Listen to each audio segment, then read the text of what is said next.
The Penguin Season 1 wrapped up last night, and I'm so relieved to say that it stuck the landing and wrapped a fantastic season of television. I've never had a show I was more unsure of and disinterested about suddenly become appointment viewing for me every Sunday.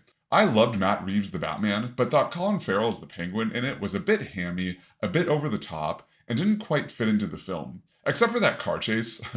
That new Batmobile is so cool.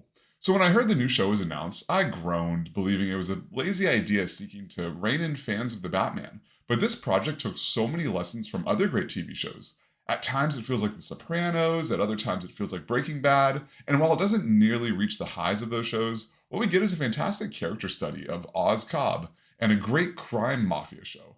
Also, I don't know why they shortened his name from Oswald Cobblepot. That name is way better, even if it's not as realistic. I was pleasantly surprised with Kristen Melody as Sophia Falcone, who brought a lot of depth to a fascinating character. And Vic, played by Renzi Feliz, served as a great audience surrogate into this world and becomes a very poignant character. And I was so wrong about Colin Farrell. He's fantastic in it. His performance is riveting and disturbing, and you just can't take your eyes off him whenever he's in a scene. So after watching the show, I'm conflicted. What exactly did we learn here? That we should spin off more movies and take side characters and give them fully fleshed out stories? I'm conflicted because on one hand, I cherish original creative shows and don't need movie franchises invading the TV space. On the other hand, it's currently so hard to get TV shows made that aren't based on existing IP. Maybe there's something to be said for using known characters like the Penguin to then tell personal, more genre ridden stories. This formula worked for Peacemaker, another show on Max, made by the incredibly talented James Gunn, who wrote and directed nearly the entire season, and it was a phenomenally good time. It's a superhero comedy that happens to exist within the larger DC universe. It also worked for the first Joker, a dramatic film that was able to explore deeper themes and serve as an homage to 70s cinema, serving as a dark character study with almost zero action that ended up making over $1 billion. But we won't talk about Joker 2, that movie does not exist.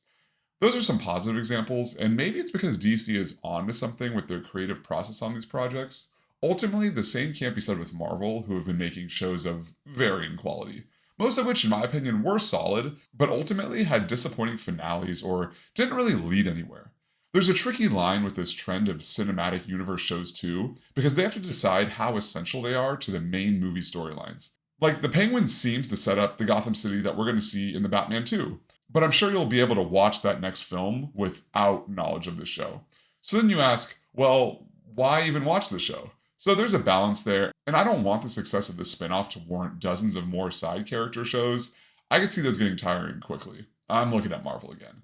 But what do you think? Did you like the show? Am I overthinking this? Was this just a case of the stars aligning for the right project? Do you want another season of the show? While I loved it, I'm alright with this being the only season. Maybe it'd be fun to see a different villain get a show, to bridge the gap between an inevitable Batman 2 and 3. If you like this video, leave a like, and click here for more videos that explore all things sci-fi, fantasy, and horror.